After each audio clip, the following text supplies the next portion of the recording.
Unité de fonctionnement, le collecteur de fraction que vous garnirez avec des cuves 4 ml, des macro-cuves. Donc à partir de 1 jusqu'à 15, c'est pas la peine, vous les noterez en même temps sur les cuves, vous les numéroterez, d'accord? Et le PC avec le logiciel qui commande tout ça. Donc la première manip à faire, c'est de connecter le dispositif au PC. Oui, tout se commande là-bas au PC. Vous allez PC. voir que dans la première partie que vous allez faire, vous allez découvrir l'appareil avec toutes les commandes manuelles. Et ensuite, la manip réelle que vous ferez avec votre blanc d'œuf, ce sera 2 méthodes qui sont enregistrées dedans. Ok? Tu vois que là, tu as le choix entre le manual run et le méthode run. Donc pour voir comment ça se passe, on va lancer le manual run. Donc là, il me demande la première question de fixer le débit. D'accord? Donc ce débit, on va le mettre à 2 ml par minute, bien sûr. Donc, OK. Là, il prend ses paramètres. Il met son collecteur de fraction à 0 si on en a besoin. Et vous allez voir que la partie ici, l'interface qui est là, représente tous les éléments du dispositif. Et vous voyez qu'il en a mis une partie en vert, là. Alors on va reprendre tous ces éléments et en regardant sur l'interface. Donc vous avez le tampon. Vous avez un choix de tampon entre A et B. Vous voyez, tampon A, tampon B. Ensuite, ce choix, il se fait par le petit bouton bleu qui est là et que l'on passe avec la souris. Si on veut changer de tampon, on clique sur le blanc et il passe au bleu. Et vous verrez à ce moment-là la tubulure verte qui viendra de l'autre côté. On est d'accord? Ensuite, vous avez ici un premier élément qui est ça,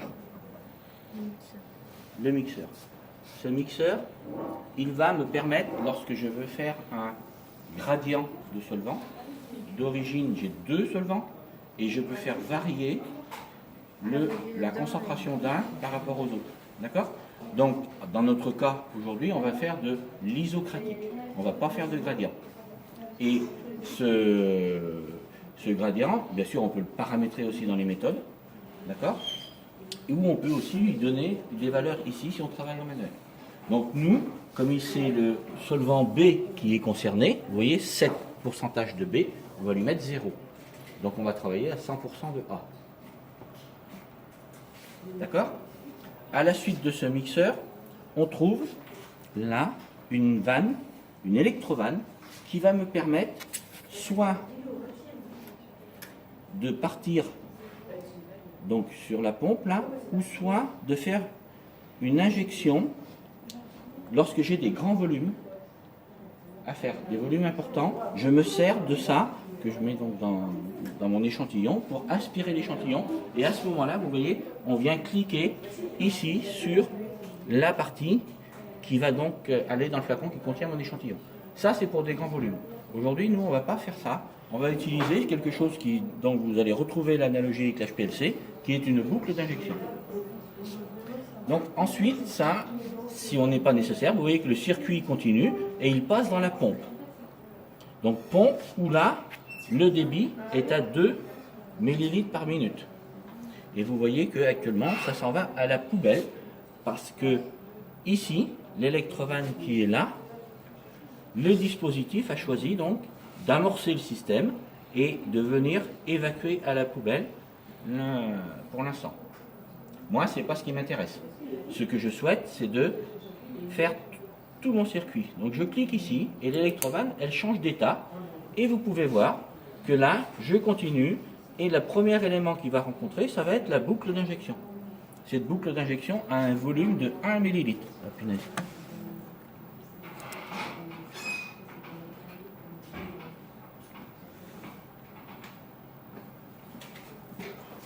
Voilà, je l'ai remonté à l'arrache hier soir. Donc, la boucle d'injection, puis ben, vous venez de voir ce qu'on vient d'avoir dans notre petite fuite qui est là, c'est la colonne qui va nous servir à faire notre chromatographie. On sort de la colonne et on s'en va dans l'UV. L'UV, il est donc le spectro, mais mono longueur d'onde, hein, qui ne fait que de l'UV. Il est là et on a son enregistrement qui est là en bleu, en permanence, tout le long du temps. À la sortie du spectro, on rentre dans le conductimètre. Conductimètre qui va me donner la conductivité de tout ce qui passe dedans. Donc j'ai deux mesures en parallèle. Vous venez de voir là que le conductimètre qui est en rouge, il vient de monter à une valeur. Et il se stabilise à cette valeur-là.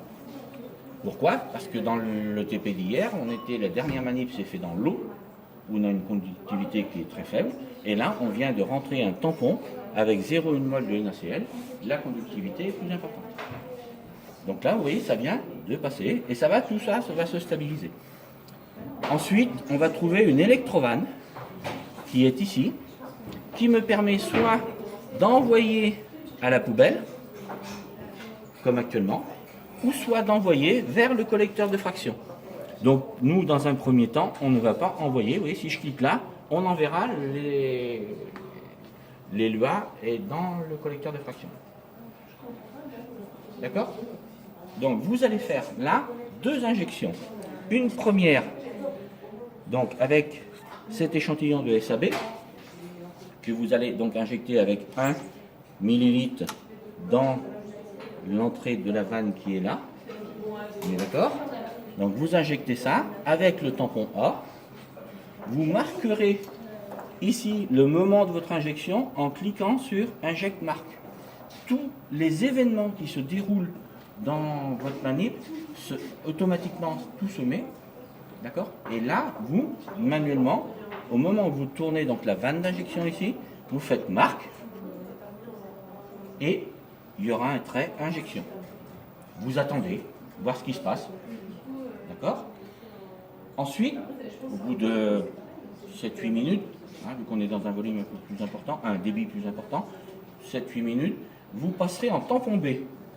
Toujours dans le même dispositif. Vous passez en tampon B, et là, donc en changeant ici.